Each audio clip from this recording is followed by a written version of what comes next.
legacy hanging by a thread. Theo walked toward the priest, who stood next to a small portable table. It was piled with roses. Not red, because his grandmother hated a cliché. Not white or yellow, because those seemed too sad. But a hot pink, so bright they seemed artificial. Theo took one, noting how the thorns had been carefully removed. His thumb skated over a spot of raw green where the sharp edge had been sliced off. "Goodbye, Graham," he said, as he tossed it into the open space where the casket had been lowered into the ground. The rose landed softly on the shuttered white lid. "Say hi to everyone for me." He reached for another rose, and then another, tossing one in for each of the people who should have been by his side. His mother, father, and grandfather, all taken too soon. All gone before they'd lived a full life. Theo stepped back, thankful he'd remembered to wear a pair of sunglasses. He liked having a shield between him and the world at the best of times, but he needed it now more than ever. When the service concluded, people came to pay their respects. His hand was pumped over and over, cheeks kissed in sweeping, perfumed grazes. Theo had spotted plenty of familiar faces today.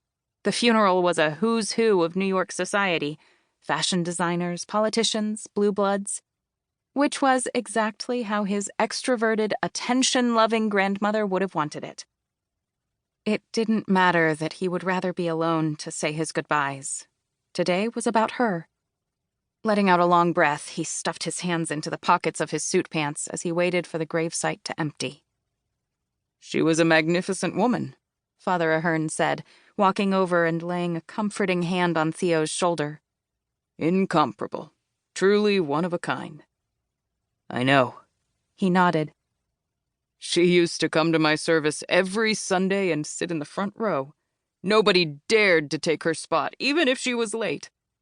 The older man chuckled and folded his hands in front of his robes. "The one time a few kids did sit there, she shooed them away with her purse. It was like watching someone scatter a flock of seagulls. Nobody tried again after that." Theo smiled. He could easily picture it. She was like that, a woman who commanded others. A powerhouse, even back when women were rarely in charge. And recently, a Goliath as she battled illness until her last breath. "You never attended with her?"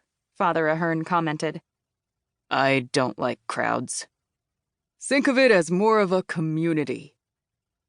Theo watched the last few people trickle down to the town cars lining the road that wound through the cemetery. He caught a glimpse of the media further back, only stopped from getting closer because of the burly security guards he'd hired for the day. The vultures waited with cameras poised, cementing Theo's belief that there was one thing in the world that sold better than sex: grief. "I don't really like communities either," Theo replied. That was putting it mildly. Barring today, he couldn't remember the last time he'd been in a room with more than 3 people, outside work. And it wasn't by accident. The priest frowned. "I know losing your parents the way you did must have been hard. It was a long time ago."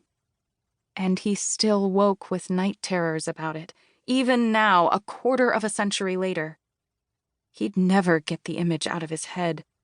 The mangled car, blood splattered against the windows. Every news outlet had plastered it with bold headlines, and people reacted with shocked faces like nobody had seen it coming.